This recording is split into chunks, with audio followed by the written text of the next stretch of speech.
Welcome to video 2, Setting Up Logical Stops by Urban Forex.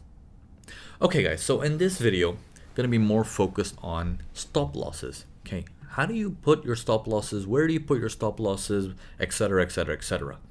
I want you to not think about, do I put my stop loss below the recent low? Do I put my stop loss 50 pips away? Do I put my stop loss after a doji pattern? Don't think of it like that. Think of it like this. How did you enter this trade? Okay? You know all that research that led up to entering that trade? Now think what can make that trade not work.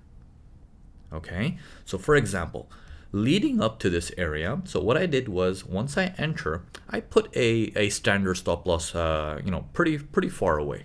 Okay, I put a standard stop loss pretty far away as I start the trade. However, notice I have this alarm here. I also, along the way, put an alarm where if the trade as it's going up comes back here, we are now back into the money spot where I need to closely monitor it. And if I go through the money spot to the downside, I don't want to be in this trade anymore.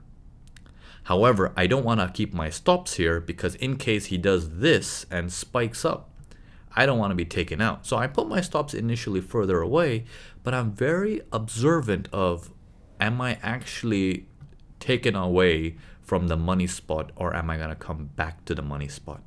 So the money spot is very critical for you to understand. Your stop needs to be a little bit healthy onto the other side of the money spot. Okay? It is only then you can gauge how to put your stop losses in a smart way. Now, in terms of take profits, it's a whole different game, but I want you to really focus on the stops for now in this video, because this is what this whole video is about, is where do I put my stop losses. So in this case, let me see if I can straighten this up a little bit.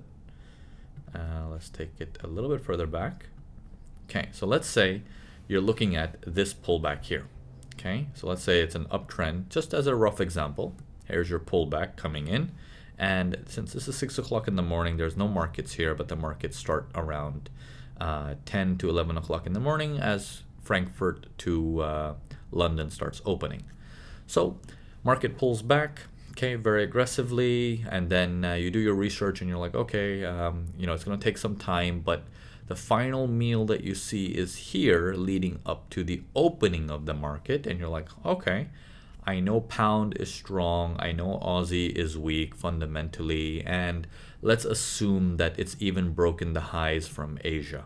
Okay, so let's assume all these factors. That's telling you now the only thing left to do is get into the trade. So getting into the trade is, okay, large meal, some digestion, no lower low, great, show me more. Okay, once it does that, oh, further digestion, great, now show me a sideways movement, so I know the big boys are building up, and you start to get that sideways movement.